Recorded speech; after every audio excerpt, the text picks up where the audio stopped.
আসসালামু আলাইকুম। প্রিয় দর্শক, গতকাল 18 ফেব্রুয়ারি যুক্তরাষ্ট্রের প্রেসিডেন্ট ডোনাল্ড ট্রাম্প আমাদের নতুন প্রধানমন্ত্রী তারেক রহমানকে অভিনন্দন জানিয়ে একটি চিঠি লিখেছেন। সেই চিঠিতে কি লেখা হয়েছে? ট্রাম্প যখন আমাদের সরকার প্রধানকে অভিনন্দন জানান, সেটা তো আমাদের জন্য খুব আনন্দের খবর যে ওনারা এত বড় দেশ, বিশ্বের সবচেয়ে বড় দেশ, সারা দুনিয়াকে দাপিয়ে বেড়াচ্ছেন। হ্যাঁ, সারা দুনিয়াকে দৌড়ে বেড়াচ্ছেন, একে হুমকি দেন, তারে হুমকি দেন। সেই দেশের প্রধান ব্যক্তি আমাদের প্রধানমন্ত্রীকে চিঠি লিখেছেন। এটা কি আমাদের জন্য আনন্দের নাকি উদ্বেগের? একটু কথা বলি। বিষয়টা হয়েছে কি, আপনারা জানেন যে ডক্টর ইউনূসের গভর্নমেন্ট যাওয়ার আগে, বিদায় নেওয়ার আগে তড়িঘড়ি করে, এত তড়িঘড়ি, এটা আর এটা চিন্তার বাইরে, তড়িঘড়ি করে তারা যুক্তরাষ্ট্রের সঙ্গে একটা বাণিজ্য চুক্তি করেছে।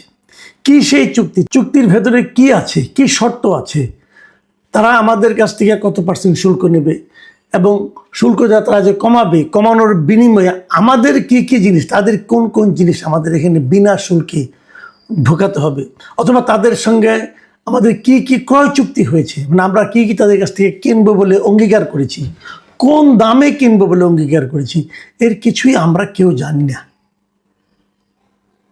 তো এই চুক্তিটা আসলে কোথায় নিয়ে ঠেকাবে আমাদের, এটা নিয়ে কোনো আলোচনাও হয়নি। এবং যুক্তরাষ্ট্রের প্রেসিডেন্ট যিনি অভিনন্দন জানিয়েছেন, সেই অভিনন্দনের ভাষাটা শুনলে আপনি বুঝবেন তাদের মূল লক্ষ্য ছিল চুক্তিটা। দেখুন উনি কি বলেছেন। উনি লিখেছেন চিঠিতে যে যুক্তরাষ্ট্রের জনগণের পক্ষ থেকে আমি আপনার ঐতিহাসিক নির্বাচনে জয়ের জন্য আপনাকে অভিনন্দন জানাচ্ছি এবং গণপ্রজাতন্ত্রী বাংলাদেশের প্রধানমন্ত্রী হিসেবে আপনার সফল মেয়াদ কামনা করছি। সফল মেয়াদ, আচ্ছা, একজন লোক নির্বাচিত হবে, ওনার সফল মেয়াদ আপনাকে কামনা করতে হবে কেন? উনি তো পূর্ণ মেয়াদে থাকবেন, আবার কামনা করতে হচ্ছে কেন? তার এখানে একটা কিন্তু আছে যে আমি সফল মেয়াদ কামনা না করলে আপনি থাকতে পারবেন না, একটা হুমকি আছে। শুনেন আর কি বলেছেন উনি লিখেছেন, আমাদের দুই দেশের অংশীদারত্ব, পারস্পরিক শ্রদ্ধা এবং একটি মুক্ত ও অবাধ ইন্দো প্যাসিফিক অঞ্চল গড়ে তোলার অভিন্ন স্বার্থের উপর ভিত্তি করে প্রতিষ্ঠিত।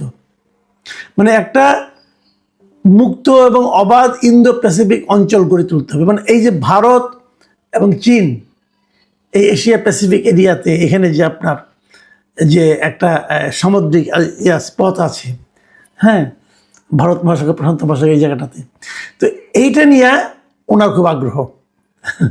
তো এটা নিয়ে অনেক দিন ধরে আগ্রহ অনেকেরই, ভারতের সঙ্গে, চীনের সঙ্গে, ওনাদের সঙ্গে, তাইওয়ানের সঙ্গে অনেক দিন ধরে একটা ঝামেলা চলছে।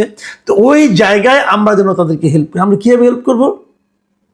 আমরা হেল্প করতে পারি যে আমাদের টেকনাফ, আমাদের সেন্ট মার্টিন, এগুলো যাতে তারা এখানে থাকতে পারে, ঘাঁটি করতে পারে, এগুলির মাধ্যমে। দেখেন, এইগুলি নিয়েই কিন্তু আলোচনাটা হচ্ছে, অনেক দিন ধরে হচ্ছে। যা হোক, তারপরে উনি কি লিখছেন, যেখানে শক্তিশালী ও সার্বভৌম জাতিগুলো সমৃদ্ধি লাভ করতে পারে। উনি আরেকটা জায়গায় লিখেছেন, এটি হলো সবচেয়ে ইম্পর্টেন্ট আলাপ, যে মেয়াদ শুরুর এই সময়ে আমি আশা করি আমাদের পারস্পরিক বাণিজ্য চুক্তি বাস্তবায়নের মাধ্যমে বাণিজ্যিক সম্পর্কের গতি ধরে রাখতে আপনি আমাকে সহায়তা করবেন। এই চুক্তি আমাদের উভয় দেশের কৃষক ও শ্রমিকদের জন্য কল্যাণকর। তার যে চুক্তিটা করা হয়েছে, সেই চুক্তিটা বাস্তবায়নে তারেক রহমান সাহেব ওনাকে সহায়তা করবেন। চুক্তি বাস্তবায়নে লাভটা ওনারই হবে, ওনাকে, আমাদেরকে হেল্প করতে হবে, আমাদের দেশকে। এই হলো গিয়ে তার চিঠির ভাষা।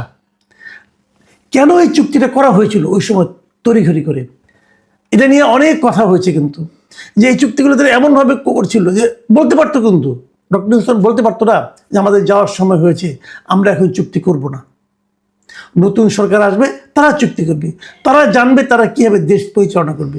কিন্তু তা না, ওনারা অতি দ্রুততার সঙ্গে এই চুক্তিটা করেছেন। এবং বলা হয়ে থাকে, এই কথা সত্য মিথ্যা আমরা হয়তো পরবর্তী সময় বুঝতে পারবো, বলা হয়ে থাকে এই যে ইউনূস সরকারের প্রতিনিধি হিসাবে ডক্টর খলিলুর রহমানকে গুরুত্বপূর্ণ পদে, পররাষ্ট্রমন্ত্রীতে আইনে বসানো হয়েছে, সেটা এই চুক্তিটার কারণেই। যে বাণিজ্য চুক্তি বাস্তবায়নের জন্য, যুক্তরাষ্ট্রের সঙ্গে সম্পর্ক ভালো রাখার জন্য, অথবা যুক্তরাষ্ট্রের কাছে যে যে জিনিস, যে যে দাসখত দিয়ে আসা হয়েছিল, সেটাকে যেন অক্ষরে অক্ষরে পালন করা যায়, এই জন্যই ওনাকে সকল সমালোচনাকে উপেক্ষা করে ওনাকে পররাষ্ট্রমন্ত্রী বানানো হয়েছে। এরকম কথা আলোচনা হচ্ছে, কিন্তু সত্য মিথ্যা আমি বলতে পারবো না।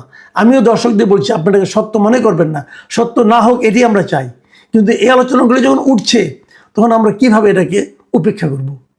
দেখুন আরেকটা কথা, মানে আসলে আমি মাঝে মাঝে ভাবি, এই যে ডক্টর ইউনূস লোকটা আছে না, এই ভদ্রলোক আমাদের দেশের এই 1.5 বছরে এত ক্ষতি করে দিয়ে গেছেন, এত ক্ষতি যার কোনো সীমা হয় না। একটা গণ আন্দোলন, যে আন্দোলন থেকে আমরা অনেক কিছু পেতে পারতাম, সেটা কিন্তু ধ্বংস করে দিয়ে গেছেন। স্টুডেন্টদেরকে ক্ষমতার লোভ দেখিয়ে, তাদেরকে মন্ত্রী বানিয়ে স্টুডেন্ট অবস্থায় তাদেরকে মানে আপনার নানা রকম অনৈতিক কর্মকাণ্ডের সঙ্গে লিপ্ত করে দিয়ে গেছেন। তাদেরকে যে পলিটিক্যাল পার্টি বানিয়েছেন, তাদেরকে আবার ক্ষমতা শেয়ার দেওয়ার চেষ্টা করেছেন, উনি নিজে ভূমিকা রেখেছেন, এগুলি করেছেন।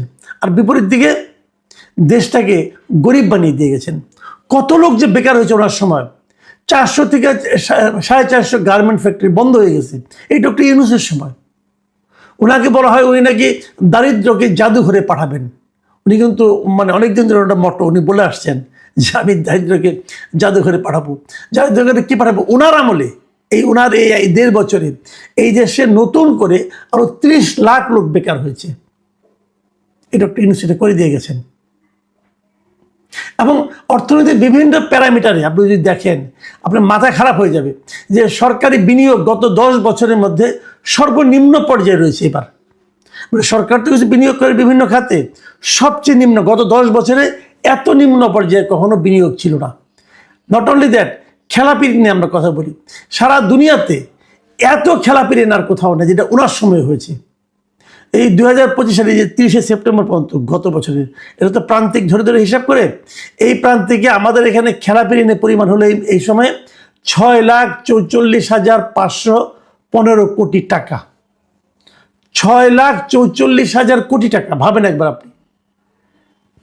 এত টাকা কি খেলাপি ঋণ, মানে লোকজন, এই ব্যবসায়ীরা টাকাটা ব্যাংক থেকে নিয়েছে, নিয়ে আর ফেরত দিচ্ছে না। ওনারা দায়িত্ব নেওয়ার পরে সেটা কিন্তু কমে নাই, সেটা আরও বাড়ছে। আরেকটা বিষয় আপনারা যা জানবেন যে এই আমলেই বৈদেশিক ঋণের কিন্তু পরিমাণ বেড়েছে আমাদের। সারা দুনিয়ার কাছে আমাদের ঋণের পরিমাণ আগের তুলনায় অনেক বেড়েছে। এবং দেখা যাচ্ছে যে এই সরকারের ঘাড়ে, যে নতুন সরকার আসছে, তাদের ঘাড়ে এখন ঋণের বোঝা, ঋণের পরিমাণ কত জানেন? ঋণের পরিমাণ হলো 23 লাখ কোটি টাকা। মানে সরকারের কাছে বিভিন্ন জনের পাওনা 23 লাখ কোটি টাকা। সরকার কোথায় ঋণ শোধ করবে? এই ঋণ উনি বাড়িয়ে গেছেন কিন্তু। এবং এই সময় এই সরকারের এই 1.5 বছরে উনি আরো বিদেশি ঋণ নিচ্ছে 13,000 কোটি টাকার। মানে মোটামুটি এই দেশটাকে মানে একদম মানে দারিদ্র্যের একদম সর্বনিম্ন অবস্থানে নামিয়ে ডক্টর ইউনূস চলে গেছেন। আইন শৃঙ্খলা যে ব্যবস্থা ছিল সেটাকে একদম ভেঙে দিয়ে গেছেন। মবের সংস্কৃতি চালু করেছেন উনি দেশে। কিছু হলে মব লেলিয়ে দেওয়া হয়। আর ওনার কিছু চাটুকার ছিল, এই চাটুকাররা সারাক্ষণ বলতো যে ডক্টর ইউনূস মহান, উনি অনেক কিছু করেছেন, অনেক কিছু, মানে কি যে বলতো কি যে না বলতো এর কোনো হিসাব নিকাশ নেই। এবং সেই ধারাবাহিকতাকে অক্ষুণ্ণ রাখার জন্যই এখন ওনারই লোক খলিল সাহেব এখানে আছেন কিনা আমি এটা বলতে পারবো না। তবে আমি এটা বলতে পারবো যে বর্তমান সরকার তারেক রহমানের নেতৃত্বে যে বিএনপি সরকার আছে, তাদের আগামী দিনে সরকার চালাতে ডক্টর ইউনূস যা অপকর্মগুলি করে গেছেন সেগুলোর মানে আপনার বোঝা বহন করতে মোটামুটি কষ্টই হবে। এবং যুক্তরাষ্ট্রের এই যে ঋণ, এটা কিন্তু কেবল অভিনন্দন জানানো না, ট্রাম্প কিন্তু একটা তাগাদাও দিয়েছেন যে এটা বাস্তবায়ন করতে হবে তাড়াতাড়ি। এবং হয়তো খলিল সাহেব বলবেন হ্যাঁ ইমিডিয়েট বাস্তবায়ন করতে হবে, না হলে ওনারা গোস্বা হবেন, ওনারা ঝামেলা করবেন, আপনার ক্ষমতা নড়ে যেতে পারে, এরকম নানা কথাই হতে পারে এখন। কিন্তু উনি যাই করুন, যদি উনি এটাও বাস্তবায়ন করেন এবং সে সব শর্ত মেনে নেন, ওনাদের মতো করে চলেন, তাহলে সার্বভৌমত্বটা কোথায় থাকবে? তারেক রহমানের নির্বাচনী স্লোগান কী ছিল? যে সবার আগে বাংলাদেশ। সবার আগে বাংলাদেশ থাকবে তো?